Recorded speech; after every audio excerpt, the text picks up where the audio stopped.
আমরা যেই কাজ করতেছিলাম, আমরা সরকারের সমালোচনা করতেছিলাম, সত্য কথা বলতেছিলাম। তো শেখ হাসিনাকে আপনি জাহিল বলেন, ফ্যাসিস্ট বলেন, সেটা কোনোদিন আমার গলায় টিপে ধরে নাই। কোনোদিন ছাত্রলীগের কোনো ছেলে যেন ফজলুর রহমান সাহেবের কলার ধরে নাই। আমার সামনে এসে কখনো ছাত্রলীগের ছেলে অপমান করে নাই। আমি কেন এই সমাজে এসে এখন অপমানের শিকার, আমার ভিতরে কেন আতঙ্ক থাকবে? That's is the basic problem. আপনি সমাজের মনে করেন যে সব লোক তো ক্ষমতা চায় না। কিন্তু এই প্রবলেম বা এই সমস্যার সমাধানটা কোথায়? সমাধান হলো যাদের হাতে ক্ষমতার এখন চেইনটা আছে, টর্চ লাইটটা আছে, তারা সেই টর্চ লাইটটা শুধুমাত্র আয়নার উপর ফেলতেছে। আয়নার উপর ফেলে শুধু নিজেদের মুখটা দেখতেছে।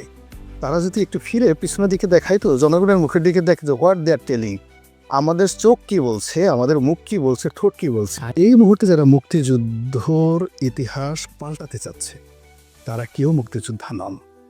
মানে এখন যারা বলতে চাচ্ছেন মুক্তিযুদ্ধের বিরুদ্ধে, তারা প্রথমে কেউ মুক্তিযোদ্ধা নন, নট এ সিঙ্গেল ওয়ান। তাহলে মুক্তিযুদ্ধ সম্পর্কে তাদের অজ্ঞতা রয়েছে। এই মুহূর্তে যারা সংবিধান নিয়ে কথা বলছেন, আমি তো ছোট মানুষ, আইনের ছাত্র, উনি প্র্যাকটিস করেন, ওনারা সংবিধান সম্পর্কে তাদের মূর্খতা একেবারে স্পষ্ট। গ্রামীণ ব্যাংকের শেয়ারটার চেয়ে কিয়ামত পর্যন্ত সমস্ত গ্রামীণ ব্যাংক একত্র করা হলেও ডক্টর মোহাম্মদ ইউনূস 3 মাস বা 4 মাস বা 5 মাসের জন্য যে শেয়ারটা বসেছে, ওই শেয়ারটার জন্য তাকে রোজ কিয়ামতে আল্লাহর আরশের নিচে স্থান দেওয়া হবে যদি তিনি ভালো কাজ করেন। আর তিনি যদি ভালো কাজ করতে না পারেন, এই যে হযরত আদম আলাইহিস সালাম থেকে শুরু করে কিয়ামত পর্যন্ত যত মানুষ আসবে, এই বাংলার জমিনে সমস্ত মানুষের লানত তার উপরে পড়বে। তো এই জায়গাটা নিয়ে তিনি বলছেন, আমাকে যদি এখন বলা হয় আমি চলে যাব, আমাকে ছাত্ররা অ্যাপয়েন্টমেন্ট দিয়েছে। ওনার মতো মানুষ এই কথা হয় না, ছাত্র তাকে অ্যাপয়েন্টমেন্ট দেই নাই, উই দ্য পিউপিল। আমরা 18 কোটি মানুষ তাকে অ্যাপয়েন্টমেন্ট দিয়েছি, বিএনপি তাকে অ্যাপয়েন্টমেন্ট দিয়েছে, জামাত তাকে অ্যাপয়েন্টমেন্ট দিয়েছে, সাধারণ মানুষ অ্যাপয়েন্টমেন্ট দিয়েছে, সাংবাদিকও দিয়েছে। উনি তো এই ভুলগুলো করার কথা না। এখন উনি যদি এই ভুলগুলো ইচ্ছা করে থাকেন, ইটস এ নেগলিজেন্সি। উনি যদি কৌশল করে থাকেন, ইটস এ হিপোক্রেসি। আর উনি যদি আউট অফ এজ, 86 বছর বয়স হয়ে গেছে, ওনার কোনো কিছু মনে থাকে না, ভোলাভালা হয়ে গেছেন, তাহলে তো তাই এই পদে তিনি যোগ্য নন। এর কারণ হলো এটা এমন একটা পদ, এই চেয়ারে বসে আমরা সবাই ভাটির দিকে যাচ্ছি। অর্থাৎ দুটো ওয়ে, অর্থাৎ রাষ্ট্রের ক্ষমতা নিয়ে সবসময় উজানে যেতে হয়।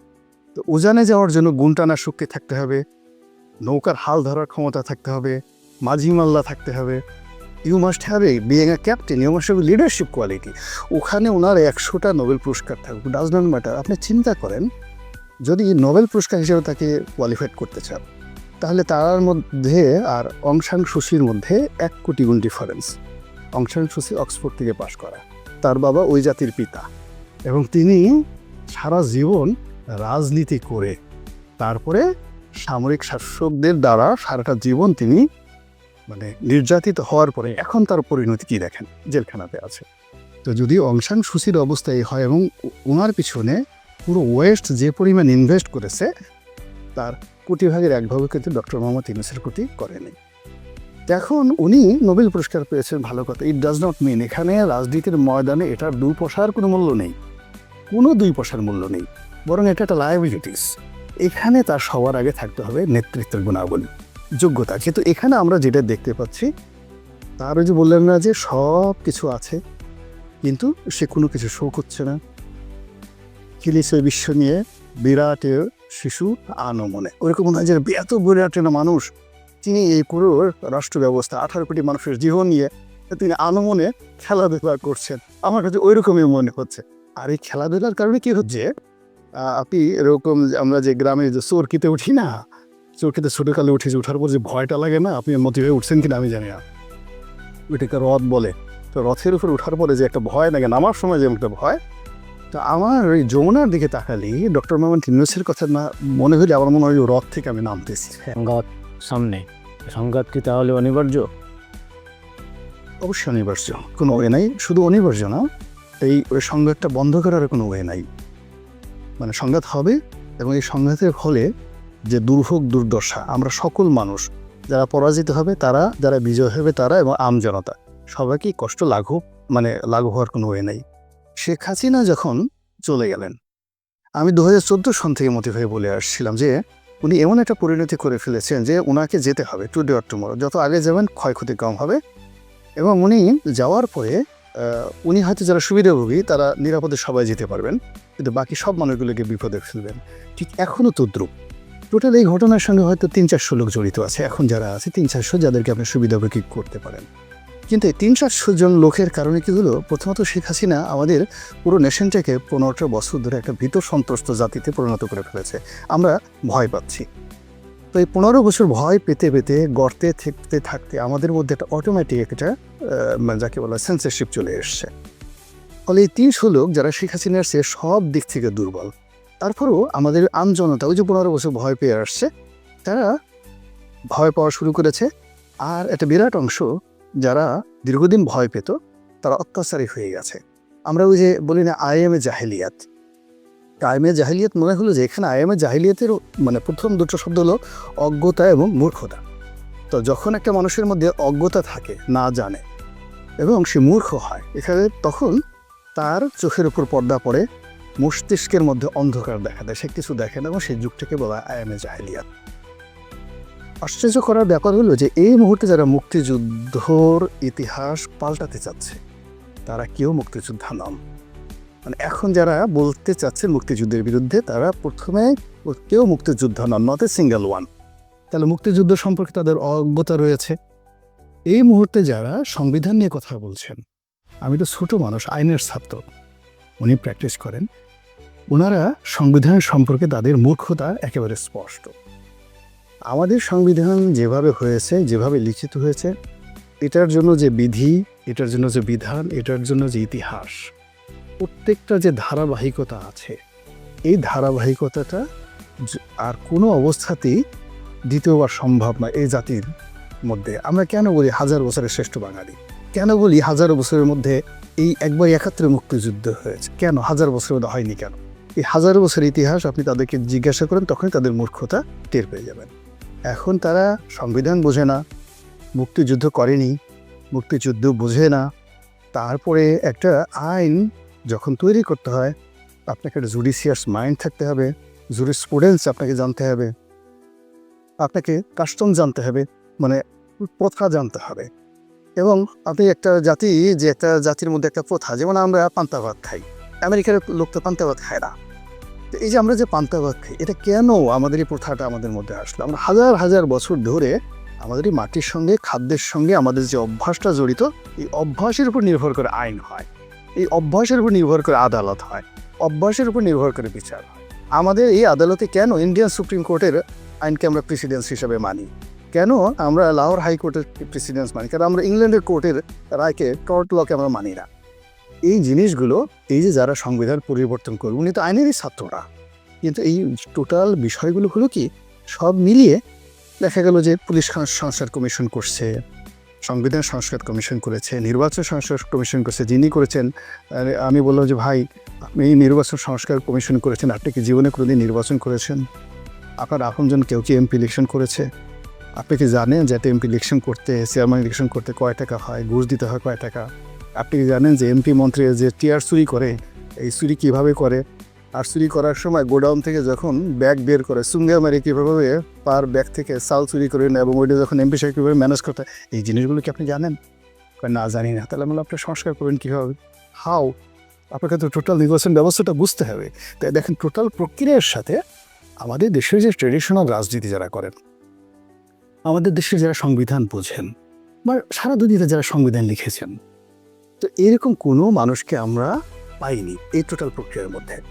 ফলে কী হলো, তাতে যদি কোনো কম্পাউন্ডারও না, রাস্তায় যে আপনার দেখা গেল যে চুল কাটে, কোনো দিন চুল কাটে নাই মিস্টার বিন, হঠাৎ করে নিজে চুল কাটতে বসছে, তো একজন লোক এসে মনে করলো যে এটাই বোধহয় নাপিত, তো তাকে বললো তুমি চুল কেটে দাও, সে চুল কাটা শুরু করলো। তো চুল কাটা শুরু করার পরে সেখানে যে বিপত্তিগুলো ঘটলো, মিস্টার বিনের সেই বিখ্যাত, এখন এখানকার অবস্থা হয়েছে এই, যেই লোকগুলো যে কাজ করছে তাদের কারোরই সেই কাজ করার কোনো অভিজ্ঞতা নেই। না থাকার কারণে কি হলো, ফজলু ভাই খুব সুন্দর করে একটা কথা বলছেন, শেখ হাসিনার জমানাতে আমাদের ভয় ছিল, তো পিছনে যখন ভয় থাকে, দৌড় দেওয়ার কিন্তু একটা রাস্তা থাকে। আমাদের একটা চাপ ছিল, উই হ্যাড এ প্রেশার। তো যখন একটা প্রেশার থাকে, আমরা তখন ওই দাঁড়ানোর জন্য, প্রেশারের অ্যাগেনস্টে দাঁড়ানোর জন্য একটা শক্তি থাকে। কিন্তু বর্তমান জমানাতে মনে হচ্ছে কিয়ামতের আলামত, কিয়ামতের ইসরাফিল সিংহে ফু দিলে যেভাবে মাধ্যাকর্ষণ শক্তি মহাকর্ষণ শক্তি জিরো হয়ে যাবে, তখন একটা পিঁপড়ার যে ওজন আর হিমালয় পাহাড়ের যে ওজন ওই কিয়ামতের সময় সেম হবে। এখন এই বাংলাদেশে সেম অবস্থা হয়ে গেছে, একটা পিঁপড়ার যে ওজন হয়ে গেছে আর হিমালয়ের পাহাড়ের ওজন সেম হয়ে গেছে। এই সমাজে আপনি মিস্টার সার্জিস আমাদের জাতীয় নেতা আর মিস্টার ফজলুর রহমান এই দুজনের মধ্যে 19-20 পার্থক্য। এই কারণে ওনার বয়স 77 বছর, তার বয়স হয়তো 27 বছর, এছাড়া অন্য কোনো পার্থক্য নেই। না, সবাই মনে করছে যে এই ভালো। তো এই যে আমরা একটা কিয়ামতের আলামতের মধ্যে পড়েছি, যেখানে আমাদের যে টোটাল গ্র্যাভিটি, হ্যাঁ, এটা আমরা হারিয়ে ফেলেছি সমাজের। আপনি দেখবেন যে আপনি কি শঙ্কিত? আমি শুধু এখানে শঙ্কার পর্যায়ে নাই তো, কেয়ামতে তো কেউ শঙ্কিত নয়। কেয়ামতের ময়দানে পড়ে গেলে করে কি মানুষ কোনো বাঁচতে থাকে এবং সে পাগল হয়ে যায়। আমি আজকে একটা লেখা লিখেছি বাংলাদেশ প্রতিদিনে, সেটা হলো কনফিউজড, পুরো জাতি কনফিউজড। এখন আজকে আমরা যে আছি, আমরা সবাই কনফিউজড এখন এই অবস্থাতে। আর এই কনফিউশন কেমন, যেহেতু আমাদের ভার নাই, আমরা শুধু ঘুরতেছি, আমরা এখন বুঝতেছি না কোথায় যাচ্ছে, কি হচ্ছে, আমাকে কি নিয়ে ইরানে ফেলা হবে বাতাসে, নাকি সমুদ্রে নিয়ে যাবে না নিচে নিয়ে যাবে, আমি এই অবস্থার মধ্যে আছি। একেবারে দুনিয়াতে কিয়ামতের পূর্ব লক্ষণের মধ্যে আছি। আর ভয় ভীতি আসলে হাসরের ময়দানে গিয়ে আসে, যখন বিচারের মুখোমুখি হয়, এখানে গিয়ে সবাই ইয়ানফসি করে। তা আমরা এখনও ওই যেহেতু ইয়ানফসির পর্যায়ে আসিনি, এখনও পর্যন্ত আমাদের যে যার ওজন হারিয়ে কাঁদছি। We are Cry. ব্যবসায়ীরা কাঁদছে, রিক্সাওয়ালা কাঁদছে, ছোটো ছোটো ক্ষুদে ব্যবসায়ীরা কাঁদছে, সাংবাদিকরা কাঁদছে। হয় everybody, somebody weeping, somebody crying, এবং কিছু মানুষ কান্নার ভাষা হারিয়ে ফেলেছে, শুধু আকাশের দিকে তাকায়। এটা কেন হলো, কীভাবে? আমরা বুঝতেছি তিনি নির্বাচনটাকেই বেশি গুরুত্ব দিচ্ছেন, বলছেন নির্বাচনে এই মুহূর্তে যে সংকটের সমাধান হতে পারে। আপনি কী ভাবেন? এতে কোনো সন্দেহ নেই, কিন্তু এখানে সমস্যা রইল যে নির্বাচনটা এই সরকার করতে পারবে, এবং সেখানে তার কথা মতো পুলিশ চলবে, তার কথা মতো টিওনও চলবে। এটা আমার কাছে এখন মনে হচ্ছে না যে ওই পর্যায়ে আছে। পুরো অ্যাডমিনিস্ট্রেশনটা, যেটা বাস্তবতা হলো, যেখানে জামাতের লোক আছে সেখানে তারাই চালাচ্ছে, যেখানে বিএনপির লোক আছে তার সেখানে বিএনপি চালাচ্ছে। আবার বিএনপির মধ্যে যে নমিনেশনটা তার কনফার্ম আছে সে একভাবে চালাচ্ছে, আবার যে নমিনেশন কনফার্ম নাই কিন্তু কমিটি তার হাতে আছে সে একভাবে চালাচ্ছে। ওই এলাকার লোক যদি সৎ হয় একভাবে চালাচ্ছে, অসৎ হলো অন্যভাবে চলছে।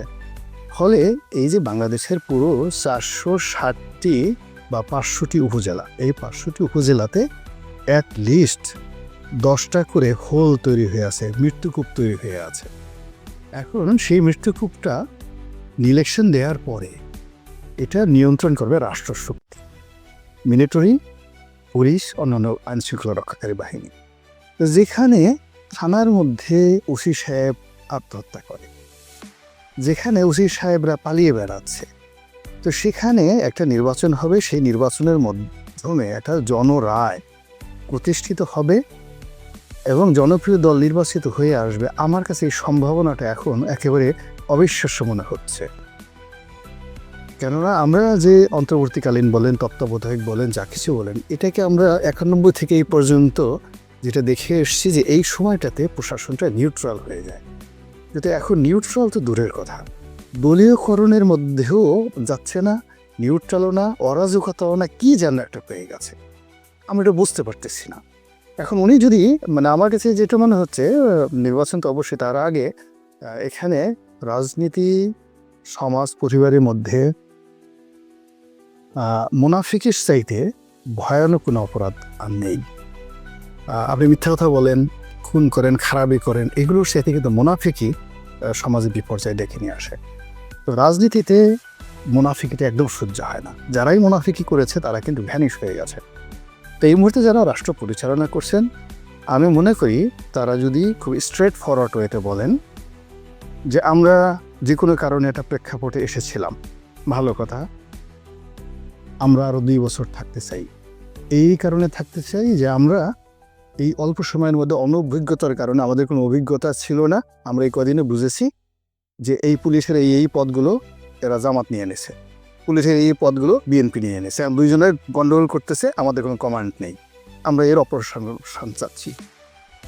সিভিল সার্ভিসের এই বড় বড় পদগুলো, সুপ্রিম কোর্টের এই বড় বড় পদগুলো ওরা নিয়ে গেছে, আর ওরা নিজেরা গন্ডগোল করছে, আর সরকারের ব্যর্থতা হচ্ছে। আমরা এই সমস্যাটা বুঝতে পারি না, এখন আমরা বুঝতে এসেছি।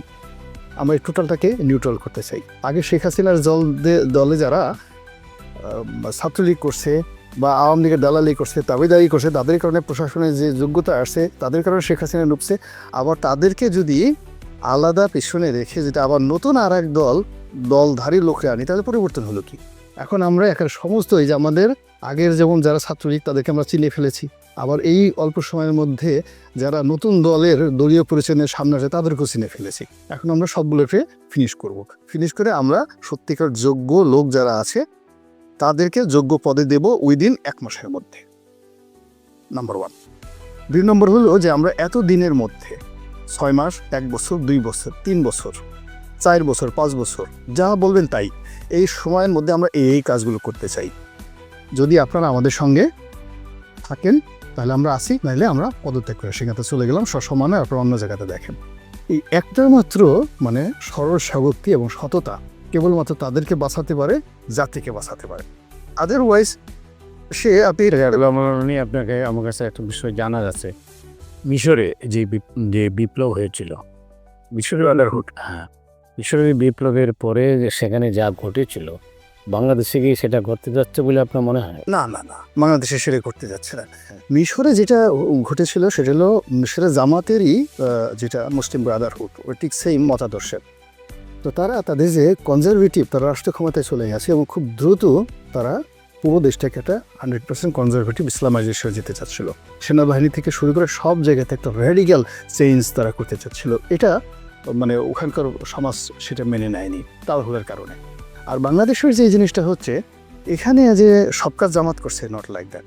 এখানে জেলখানা থেকে যারা সন্ত্রাসী বের হয়েছে তারা করছে কাজ। আপনি দেখেন এই নিউ মার্কেট থেকে পুরো এলাকাতে ময়লার ব্যবসা, ডিশের ব্যবসা থেকে শুরু করে যা কিছু হচ্ছে কারা করছে। এই যে যত নিয়োগ বুদ্ধিগুলো হচ্ছে তারা করছে।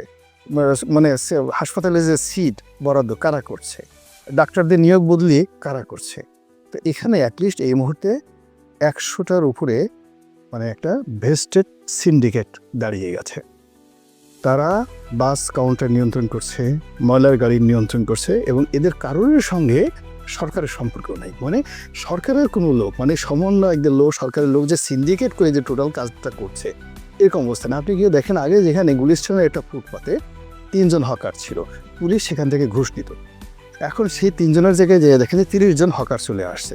আর এই হকারকে কেন্দ্র করে হকাররা মার্কেটের মধ্যে মানে লোক ঢুকতে দিচ্ছে না।